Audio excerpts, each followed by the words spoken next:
Toyota Corolla. Esse aqui é o carro mais vendido da história do mundo, com mais de 50 milhões de unidades vendidas. E ele tem como principal concorrente o Honda Civic. Então esses dois carros têm uma disputa galáctica aí para ver quem é o melhor desde a década de 60. E é como se fosse um clássico no Brasil, como um Corinthians e Palmeiras, como o Atlético Cruzeiro, um Inter e Grêmio. Essa rivalidade aqui entre Civic e Corolla é muito grande e já perdura mais de 50 anos. Mas eu queria saber de você, qual carro que você prefere? Você prefere o Toyota Corolla ou você prefere o Honda Civic? Deixa nos comentários que eu quero saber a opinião dos meus inscritos, se eles preferem mais o Corolla ou o Honda Civic, tá? Mas esse aqui é um Toyota Corolla de ano 1993, na versão LE. Nessa época, o Toyota Corolla era vendido em apenas duas opções, a versão de entrada, que era a versão DX, e a versão topo de linha, que era a versão LE, que é essa versão aqui que você está vendo no vídeo, tá?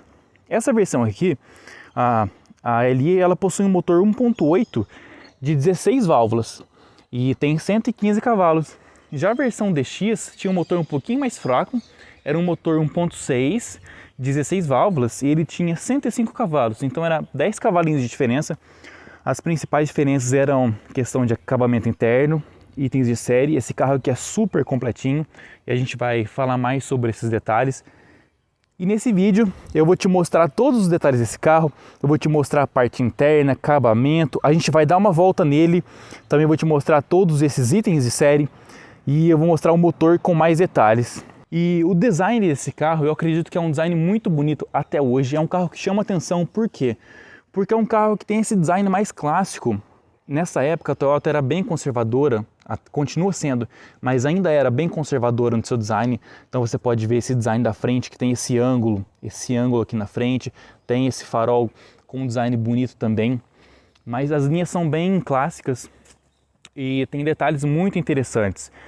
Uma coisa que eu gosto muito desse carro é que ele possui a suspensão independente do tipo MacPherson nas 4 rodas. Isso aqui para os carros nacionais era muito difícil. Os carros nacionais concorrentes da época, como o Chevrolet Monza, que tinha na época, como um Santana, não tinham esses itens, nem os carros mais básicos, né? E esse carro aqui, ele era muito caro na época, por isso que ele conseguiu vir com muitos itens de série, porque ele era importado, esse carro era importado direto do Japão. Então por isso que ele tem itens de série muito diferentes do que era e do que tinha na época. Como por exemplo, eu disse, suspensão independente nas 4 rodas, ele possuía freio a disco ventilado na frente e freio a tambor na traseira, né? Na traseira, esse freio geralmente era tambor mesmo, era muito raro um carro com freio a disco na traseira também. Você pode ver que ele tem detalhes de pintura, né? No retrovisor, nos frisos, nas maçanetas, isso é bem legal também. E essa traseira aqui que é o grande diferencial desse carro. É uma traseira com um design muito diferenciado. Ela tem a lanterna aqui, que tem essa peça que prolonga aqui a lanterna e ela encontra uma lanterna na outra. Isso aqui é um detalhe incrível, eu acho muito bonita essa traseira. Detalhe aqui, a versão LE tinha essa peça aqui. Já a versão DX, ela não tinha essa peça, era uma peça aqui na cor do veículo. Então esse era um diferencial dessa versão topo de linha, a versão LE. Então esse carro aqui hoje impressiona por ser um carro com design bem diferenciado. Ele tem essas quinas bem quadradas, né? Ele tem esse detalhe do para-choque aqui que é muito grande. Aqui eu tenho mais de 5 dedos aqui, ó. Esse para-choque aqui chama bastante atenção, ele é bem prolongado aqui na traseira. É um detalhe muito interessante.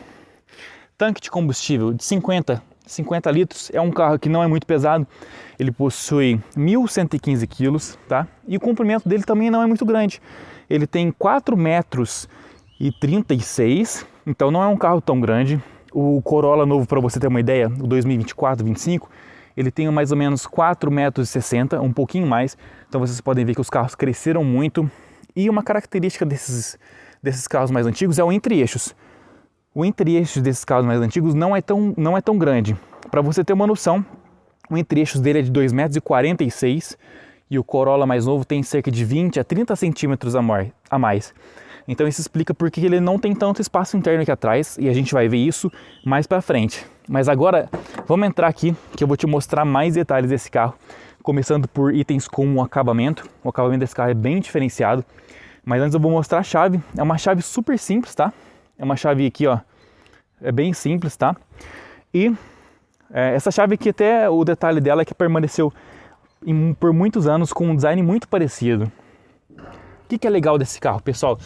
Principalmente o detalhe de acabamento de banco. É um acabamento bem sofisticado, é um material de veludo bem bom ao toque mesmo. E eu gosto muito do design desse banco. Presta atenção no design. Ele tem um encosto de cabeça, um design bem diferente, um formato aqui, ó. Ele é fininho aqui e ele tem excelentes abas aqui, ó. Você pode ver que ele tem abas muito boas para as costas e também no assento. É um design bem bonito desse banco. É muito diferente. O traseiro também, ó. O banco traseiro tem um design muito diferente. Você pode ver o encosto de cabeça traseiro, como é interessante esse design aqui que eles fizeram. Interior impecável aqui de acabamento. Vamos entrar então que eu vou mostrar mais detalhes para vocês. Esse carro aqui, ele impressionava muito pelo conforto. Então ele tem itens de série que pouquíssimos carros tinham na época, tá? O que a gente vai ter aqui de item de série? A gente vai ter aqui, ó, a direção hidráulica, tá? Nós vamos ter airbag apenas para o passageiro, mas isso aqui gera um grande diferencial. Temos retrovisores elétricos, que é operado aqui nesses botões, tá? Retrovisores elétricos. Aqui temos o ajuste de iluminação do painel, é um item bem legal. Temos também ajuste de altura do volante, é só subir aqui, ó. Olha, até sobe sozinho, interessantíssimo isso aqui, ó. Só que eu tô com uma mão que tá mais difícil, mas ele é ajustado aqui, ó, você percebeu que ele subiu. Muito legal. O que mais que ele tem de item de série que é muito interessante? Ele possui piloto automático, que é operado aqui, ó, nessa haste. Então, um carro 93 com piloto automático é um item muito diferente, é um item muito interessante. Então, esses três itens aqui que esse carro tinha, airbag, piloto automático e também freios ABS. Ele possui freios ABS, eram três itens muito diferenciados na época. Isso aqui eram carros apenas de extremo luxo que possuíam. Provavelmente algumas Mercedes, algumas BMW teriam esses itens, mas carros comuns não teriam de forma alguma na época. Eram itens muito raros de se ver. E esse carro aqui ele é automático, tá? Tanto a versão DX como a versão LE, que é esse caso aqui, possuíam um câmbio automático. Esse aqui é um automático de 4 marchas, tá? Ele tem um design interessante do câmbio, né? Vocês podem ver que ele tem um botão de overdrive. Então, quando você aperta esse botão de overdrive, ele trava na terceira marcha, tá? Então, ele não passa da terceira. Isso aqui é bom, por quê? Porque quando você quer fazer uma ultrapassagem, você aperta esse botão, ele já reduz para a terceira marcha de forma instantânea. Quando você aperta de novo, ele libera a quarta marcha. Aí você tem mais economia de combustível na estrada, um giro mais baixo. Então, é um câmbio de 4 marchas. E esse câmbio aqui impressiona pela qualidade. Pessoal, é incrível rodar com esse carro e você vê que é um câmbio que não te dá trancos, é um câmbio que tem as trocas super macias e confortáveis. Quando a gente vai andar num carro antigo assim, a gente não acredita que ele tem uma qualidade tão boa assim no câmbio. Parece um carro 0 km, de verdade, parece um carro 0 km que você está rodando com câmbio automático. Ele possui ar-condicionado, temos aqui o botão do ar-condicionado e os detalhes do projeto que entregam aqui, né? Realmente é o design desse painel, ele é todo quadradão, ele possui esses, como que eu posso chamar isso aqui? Esses puxadorzinhos aqui que você troca o local de saída do ar, também a intensidade, a temperatura. Isso aqui é bem característico da época, isso aqui é muito legal. Temos os botões do pisca-alerta, do desembaçador traseiro, o som original da época é muito legal, ele possui rádio, né? Possui toca-fitas, isso aqui vale ouro hoje em dia. E o painel é muito interessante por quê? Porque esse painel ele tem um marcador aqui, ó, de velocímetro, conta-giros, temperatura de arrefecimento do motor, tá? O líquido de arrefecimento e o combustível. O marcador de combustível ele fica marcando mesmo com o carro desligado, isso aqui é interessante. Mas é legal você ver que o velocímetro ele possui escala em quilômetros por hora, que é branco, e em milhas por hora, que é nesse laranjinha. Então você pode ver que como era um carro importado, ele tinha essa marcação aqui, tanto de quilômetros por hora como em milhas, né? Que milhas era muito utilizado principalmente nos Estados Unidos. Então é um detalhe bem legal. De acabamento vocês podem ver aqui, ó, os paraçóis, ele tem um acabamento simples, tá? Aqui é mais simples, o forro de teto também. O parasol aqui, ó, ele tem só um espelhinho simples, não tem tampinha nem iluminação.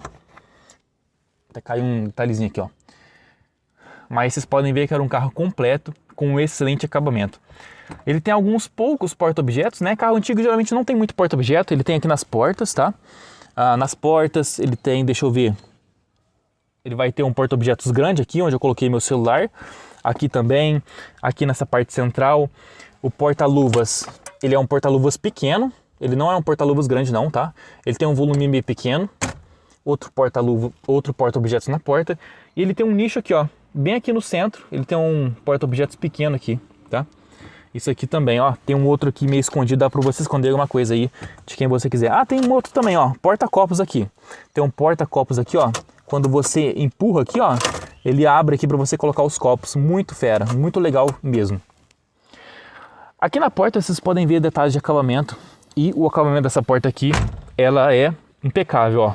É um material todo macio na porta. Isso aqui é um detalhe muito interessante, é um material tipo um couro aqui mesmo, super macio. Acabamento forrado na porta inteirinha. Temos material macio aqui também onde apoia o cotovelo. E vidros elétricos nas 4 portas, com função automático apenas pro motorista. Aqui é o travamento das portas e o travamento da janela atrás, para as crianças não abrirem sem que os pais queiram, né? Agora a gente vai ver o seguinte, a gente vai ver o espaço interno atrás. Como eu disse, o entre-eixos dele não é muito pequeno, não é muito grande, perdão. Ele é um espaço até que pequeno atrás por conta do entre-eixos pequeno, tá? E aqui, ó, vocês podem ver que a posição tá acertada para mim, tem 1,86 m. Vamos lá atrás para a gente ver esse espaço interno. O espaço interno aqui atrás é um ponto bem negativo desse carro. Vocês podem ver aqui que o acabamento aqui atrás é como lá na frente. Então nós temos esse material aqui, soft touch, temos o material aqui todo nesse veludo, vidros elétricos atrás, e aqui tudo macio no puxador. Vamos entrar aqui, vai ser um pouco difícil, porque até para entrar já é meio apertado. Vocês podem ver aqui, ó, que fica bem apertado. Mas é muito bacana que vocês podem ver a qualidade dos materiais aqui do banco, dessa parte, ó. A estrutura do banco é muito boa, o material é de muita qualidade. Então aqui tudo é bem confortável. Vamos fechar aqui. O porém é que ele tem pouco espaço interno. Regulado para mim ali na frente, você pode ver que o banco fica muito para trás. Eu não tenho espaço para perna, tá? Isso aqui eu não consigo juntar as pernas, isso aqui é um problema por conta do entre-eixos curto de 2,46. Ele teve um entre-eixos muito maior nas próximas gerações. O atual agora de 2024 tem 2,70 m, então é mais de 20 centímetros maior. Então aqui o espaço interno para trás ficou muito melhor. O espaço para a cabeça também não é tão bom, tá? Se eu ficar bem esticado, eu encosto a cabeça, mas se eu ficar relaxado, a cabeça fica até que sem encostar, tá? A gente tem cinto de 3 pontos para os ocupantes dos cantos e cinto subabdominal aqui no meio, ó. O cinto aqui é subabdominal no meio. Não tem encosto de cabeça, né? Ele é meio integrado, ele tem uma saliência aqui que é bem interessante, ele fica um design bonito no carro. Temos alça de teto e temos uma luz, aqui ó, a luzinha central. Bem legal essa luzinha central. Então aqui atrás é um pouco mais simples, não tinha tanto espaço interno. Isso aqui ficou bem claro para vocês. E outro detalhe também que a gente vai olhar agora é o porta-malas. O porta-malas, ele tem uma capacidade também pequena. Era um sedã, esse aqui era um sedã médio da época, mas que a capacidade não era tão grande. E para abrir o porta-malas, a gente tem que vir aqui, ó, nessa alavanquinha aqui. A gente puxa aqui, abre o porta-malas e aqui a gente abre a tampa do combustível. Eu esqueci de falar também que esse banco tem ajuste de altura, tá? Mas vamos vir aqui atrás para vocês verem o porta-malas. Ele tem 321 litros. Todo porta-malas sempre tem um papelão, né? Mas você pode ver que ele é bem forrado e ele tem uma boa profundidade, tá? Mas eu acredito que essa capacidade de 321 litros que é pequena é por conta da altura. Ele é um pouco baixo aqui e a abertura aqui, ó, não é tão grande, tá? Deve ser por isso que o volume dele não é tão grande. Você pode ver que ele também tem o encosto bipartido. Isso aqui é bem legal também. Ele tem um forro bom aqui. Então a qualidade da construção e acabamento da Toyota sempre foram muito bons. Vamos ver o motor? Faltou a gente ver o motor. Para a gente abrir o motor, a tampa do capô é aqui. Então vamos lá, abrir o capô da fera. E o motor do Toyota Corolla, ele tinha duas versões de motores. Na versão DX era um 1.6 de 105 cavalos. E aqui nós temos o motor 1.8, 16 válvulas, são 115 cavalos a 5.600 RPM e são 15,9 kgfm de torque. a cerca de 2.800 RPM. Então ele conseguia já atingir uma boa zona de potência e torque sem precisar esgoelar o motor. Mas na prática a gente vai ver que ele não tem um desempenho tão bom. Por quê? Porque o câmbio acaba impedindo ele de ter um bom desempenho. Ele tem uma velocidade máxima de 179 km por hora e o 0 a 100 é na casa de 14. Então vocês podem ver que o 0 a 100 ele é um 0 a 100 alto, e eu vou falar mais sobre isso na hora que a gente estiver andando no carro, mas já só pincelando, é por conta do câmbio de 4 marchas e ter relações muito longas. Então ele tem dificuldade para ganhar velocidades, ele pega marcha subindo morro, então ele sempre acaba pegando primeira marcha na hora de subir os morros. Isso aqui pode ser uma dificuldade que ele tenha, mesmo tendo motor 1.8, ele tem um desempenho que não é tão bom. Eu gosto de ver aqui no motor essa organização aqui de todo o motor, né? Do motor, você vê as linhas aqui, é tudo bem organizado. Isso aqui é uma característica dos carros japoneses. Aqui a gente não tem a manta acústica também. E agora eu quero te levar para dar uma volta de Corolla 1993 com motor 1.8. Vamos comigo que eu quero te mostrar todos os detalhes dele, desempenho, vamos falar mais detalhes interessantes dele. Vamos lá, vem comigo. Bora! Então vamos lá, pessoal, vamos dar uma volta aqui no Toyota Corolla 1993. E esse carro aqui, ele se destaca pelo seu conforto. Ele é um carro muito confortável. Esse banco aqui, ele abraça muito bem o motorista. Ele tem uma ergonomia excelente para a época. Ele tem tanto o ajuste de altura aqui do volante, que ajuda muito, ajuste de altura do banco, então isso aqui é excelente. Ele tem outros itens de série muito legais que poucos carros tinham na época, que é o piloto automático, o ABS e também o airbag, eram itens que poucos carros tinham. E ele tem uma ergonomia muito boa, é muito gostoso de dirigir esse carro.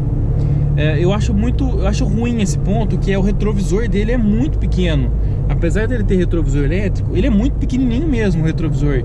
Então pra gente olhar pra trás pra ver se tem alguém vindo aqui pra fazer uma manobra, é um pouco ruim esse retrovisor pequeno. Vamos falar de desempenho então, porque esse carro aqui tem um câmbio de 4 marchas, tá? E as trocas são perfeitas, parece que o carro saiu da concessionária hoje. As trocas são extremamente suaves, a gente não consegue, a gente quase não consegue perceber as trocas de marcha, de tão boas que são. Só que é um câmbio assim que tem as marchas muito longas. Esse é o problema. Por quê? Porque a primeira provavelmente vai chegar até mais de 60, 70 por hora. A segunda deve chegar até uns 120 por hora.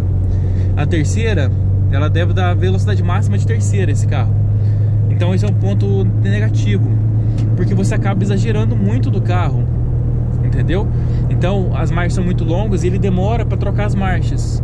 Então o consumo de combustível tende a ser elevado, tanto que não é fácil fazer boas médias de consumo nele, principalmente na cidade, porque ele troca as marchas tarde, entendeu? Então esse é o ponto negativo desse câmbio aqui. Então você pode perceber que ele vai trocar de primeira, mesmo reladinho, a uns 30 por hora, a de segunda a uns 50 por hora, 50, 60. Então esse é um ponto negativo. O consumo de combustível vai ser ruim na cidade e o desempenho também.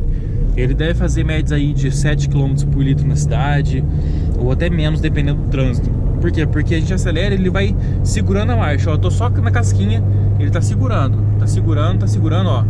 Vamos ver se ele troca. Trocou. Então ele demora um pouco para trocar as marchas, mas é extremamente suave. Então esse é o problema desse carro aqui com câmbio automático, vai ser o consumo elevado e um desempenho ruim. Agora no câmbio manual, você já não teria essas questões, tá? Então para subir morro um pouco mais inclinado, você pode perceber quando você for dirigir ele que ele vai sempre pegar a primeira marcha, tá? Por conta do câmbio muito longo. Então isso é bem ruim, o consumo vai lá para as alturas.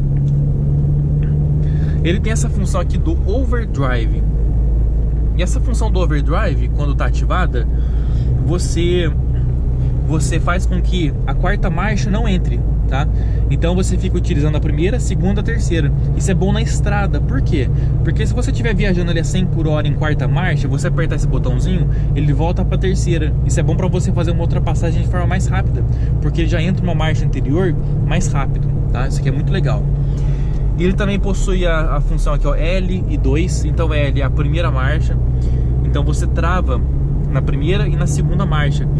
essa função aqui no câmbio do Toyota funciona da seguinte forma: quando você coloca no 2 aqui, significa que o carro não vai passar para terceira e nem para quarta.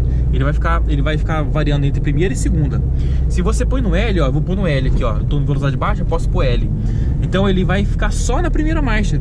Eu tô na primeira, ó, vou até apertar, ó, apertei tudo aqui, ó. Eu tô de primeira ainda, ó. Agora se eu mudo para segunda, aí ele pode tanto usar a primeira como a segunda. Por que isso aqui é bom? Você deve estar me perguntando. Parece que não faz sentido. Talvez você me pergunte isso. Mas isso funciona por quê? Porque em descida de serra, você coloca no 2. Então ele vai só usar a primeira e a segunda. E se a serra for muito íngreme, você põe no L, que aí você vai utilizar somente a primeira marcha. E como a primeira marcha é extremamente longa, é muito fácil de você conseguir descer essa serra de primeira. Isso aqui vai economizar seus freios, pode evitar acidente em serra, tá? Isso aqui é uma dica fundamental para você que tem câmbio automático. É importante que você reduza a marcha aqui, porque se você descer no drive, no D, você pode fadigar o seu sistema de freio e causar um acidente numa serra como, por exemplo, de Ubatuba. Se você estiver descendo aqui no D, pode esquecer, seu freio vai fadigar. Isso aqui é um grande problema. Eu tenho convicção de que muita gente acaba não sabendo disso, mesmo tendo carro com câmbio automático. De resto, é um carro super agradável de dirigir. Ele tem um bom conforto para 4, mas como eu disse, ele tem um espaço interno um pouco apertado lá atrás. Mas crianças e pessoas menores, ali de uns 60, uns 70, vão bem nesse carro. Então ele já tem um apego um pouco mais histórico. É um carro que chama muita atenção por onde passa. Ele tem um design muito diferente, né? Principalmente a traseira, que tem aquela lanterna de fora a fora, né? Aquela peça que liga uma lanterna na outra. Tem um design muito diferenciado, então chama bastante atenção. E por ser um carro bem bonito e bem conservado também, é um carro que realmente chama atenção. E esse carro aqui, se você for utilizar ele até pro dia a dia, é um carro que não vai te dar problema, lógico, se ele estiver bem conservado, tiver com manutenções feitas, porque ele é um carro completo. Então você pode ter todo o conforto de que um carro mais novo tem, como por exemplo direção, ar-condicionado, vidros, travas, retrovisores, airbag, ABS. Então é um carro completo, tecnológico para a época e tecnológico até hoje. Tem conforto, tem segurança, então dá para utilizar esse carro até no dia a dia. A única questão é que se você comprar esse carro e ele tiver mais surrado ou tiver com estado de conservação ruim, você vai penar para achar peça, tanto de acabamento como algumas peças até de motor. Então isso pode ser um problema, até porque por ele ser um carro muito tecnológico na época, isso pode ser um grande problema para você que tem um carro desse, por conta dele ter ABS, airbags, todo o sistema eletrônico e elétrico mais bem eficiente para a época. Então vai ser difícil de encontrar essas peças e de fazer manutenções especializadas. Então fique atento a isso caso você queira comprar um carro como esse. De qualquer forma, é um carro que supera as expectativas ao dirigir. Ele é extremamente confortável. Ele tem uma altura do solo até que baixa, tá? Ele é um carro baixinho porque ele era importado do Japão, né? Então os carros eram mais baixos, mas ele é um carro macio e confortável. E eu espero que você tenha gostado desse vídeo. Se você gostou, não deixe de se inscrever no canal. Eu vou deixar aqui alguns outros vídeos aqui na tela, aqui nas laterais, caso você queira conhecer mais vídeos do meu canal, de alguns carros como o Fiat 147, Voyage. São outros carros antigos que eu já gravei aqui no canal. Vou deixar aqui na tela final e nos cards, tá? Espero que você tenha gostado. Não se esqueça de se inscrever. Toda semana um vídeo novo para você de carros usados e antigos, tá? Forte abraço e até mais. Valeu!